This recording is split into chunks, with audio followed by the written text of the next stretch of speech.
अनेक लोक सुस्थ रहिबा लेंबू पानी पीवा को पसंद करिथांती।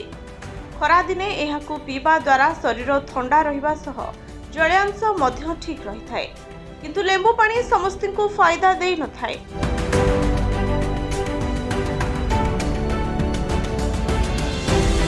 कि शारीरिक समस्या एपरि रहिछे जेउठी लेंबू पानी शरीर पई हानिकारिक साब्यस्त होइछे।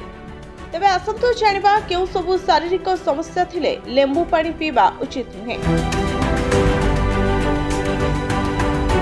जदि आपणकर किडनी बा यकृत संबंधित समस्या रहिछे तेबे लेंबू पानी सेवन आपणक पई हानिकारक साब्यस्त हेबो। लेंबुरे थिबा ऑक्सोलेटस पेटरे जमी स्टोन समस्या सृष्टि होई पारे।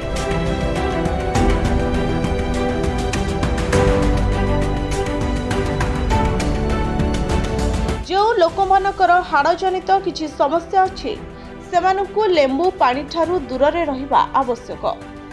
लेंबू पानी पीवा द्वारा बारंबार परिस्रा लागि थाए। जदि आपणकर परिस्रा संबंधित समस्या रहिछि तेबे मध्य लेंबू पानी पीवा बंद कर दियंतु।